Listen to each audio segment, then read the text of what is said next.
Let us continue बेटा। तो हम demand and supply of money के क्वेश्चंस डिस्कस कर रहे थे।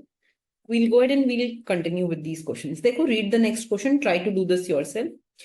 What is one of the primary reason why central bank might increase reserve requirement for commercial bank? तो question बोल रहा है कि सेंट्रल बैंक रिजर्व रिक्वायरमेंट को क्यों इंक्रीज करेगा।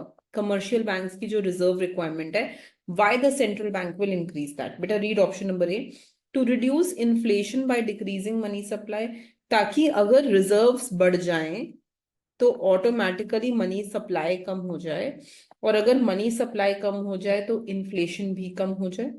Look at option number b बेटा, टू इंक्रीज कंज्यूमर स्पेंडिंग।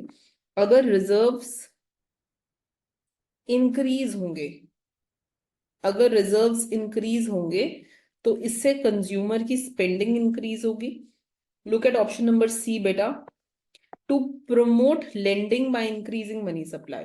अगर रिजर्व रिक्वायरमेंट इंक्रीज होगी तो मनी सप्लाई इंक्रीज होगी और इससे लेंडिंग भी इंक्रीज होगी। Look at option number d बेटा, to raise demand for foreign currency.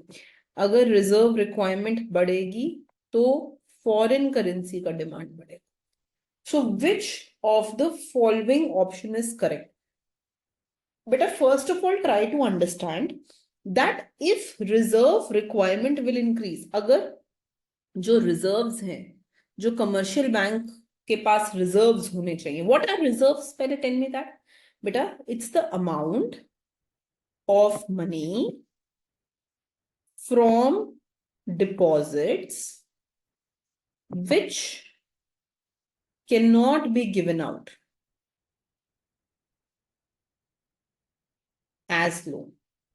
Deposit का वो पार्ट जो हम लोन की तरह नहीं दे सकते हैं, जो कमर्शियल बैंक को अपने पास रखना होगा या सेंट्रल बैंक के पास रखना होगा, but it can not give that out as loan, that is basically called as reserves.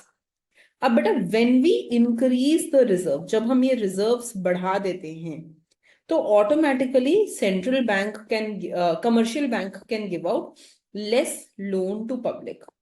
जो मनी वो बाहर दे सकता है, लोगों में बांट सकता है, less loan to public, that will lower. ठीक है बेटा। And if it can give less loan to public, अगर वो कम लोन दे पाएगा पब्लिक को, तो उससे क्या होगा? What will happen? Automatically there will be less money in the economy, है कि नहीं? और हमें पता है, we know from the quantity supply theory, quantity theory जो है हमारा, वो क्या बोलता है? It says that MV is equal to P Y, है ना? वो क्या बोलता है? M V is equal to P Y. और हमने पढ़ा है बेटा दैट व्हेन एम डिक्रीजेस तो पी विल ऑल्सो डिक्रीज। और decrease in P means what? Decrease in prices, माने इन्फ्लेशन विल डिक्रीज। तो अगर रिजर्व्स बढ़ेंगे, when reserves will increase, you can give less loan to public. when you can give less loan to public, then there will be lesser money in the economy. When there will be lesser money in the economy, through quantity theory we know that inflation will decrease, उससे inflation automatically कम हो जाएगा, right? So yes, the correct option to this one seems to be A. इसका सही answer A लग रहा है, right? So read this out बेटा। By increasing the reserve requirement, central bank forces commercial bank to hold more of their deposits. तो अपने deposits का जो पैसा वो लोन में नहीं दे सकते हैं वो बढ़ गया। You have to hold more of the deposit and thus less money is available for lending. इसलिए आप जो उधारी के लिए बाहर पैसा दे सकते हो वो कम होगा। This will decrease the money supply. जब आप कम लोन दोगे तो मनी सप्लाई कम हो जाएगा, thereby helping control inflation, जिसकी वजह से प्राइस ऑटोमेटिकली गिर जाएंगे, इन्फ्लेशन विल फॉल। ठीक, ओके बेटा। Look at the next question, try to do this question yourself. ये क्वेश्चन करने की कोशिश करो। Which of the following best describes relationship between money supply and inflation in long run according to the classical theory? Option number A, money supply has no impact on inflation. Option number B, change in money supply affect real variable like output and employment. Option number C, increase in money supply leads to proportional inflation in long run. Option number D, increase in money supply leads to decrease in inflation in the long run. तो बेटा इनमें से क्या answer correct है? तो बेटा हमने पढ़ा, we have studied that quantity theory of money is MV is equal to P by, है ना।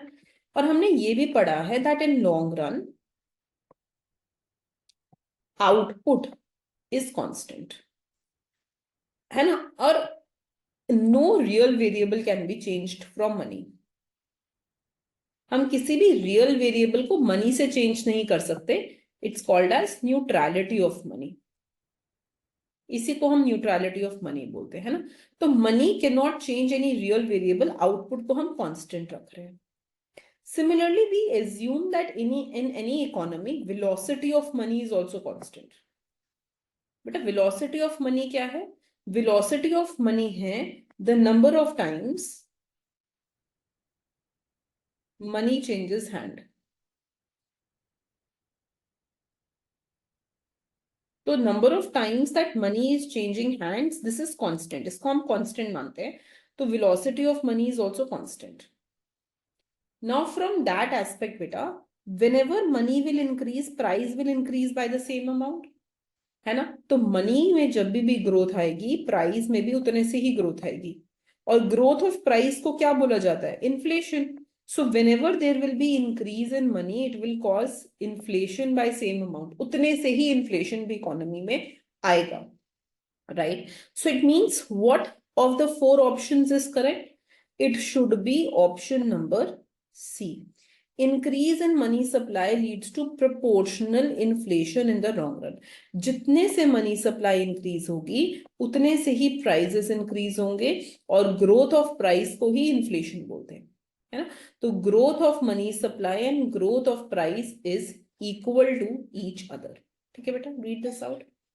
An increase in money supply leads to proportional inflation in the long run. According to classical theory and quantity theory of money, change in money supply leads to proportional changes in price level. तो जितने से money supply change होगा, उतने से ही price level will change, assuming velocity and output remain the constant. तो हमने यहाँ assume किया है that V and Y are constant. This means increase in money supply causes inflation. तो जब भी money supply will increase, it will cause inflation in the economy. बेटा इसी को हम कह सकते हैं क्लासिकल डाइकोटॉमी और neutrality of money. Both options are correct. Classical dichotomy भी बोल सकते हैं, it can also be called as neutrality of money. Is this clear बेटा? ओके बेटा, थैंक यू।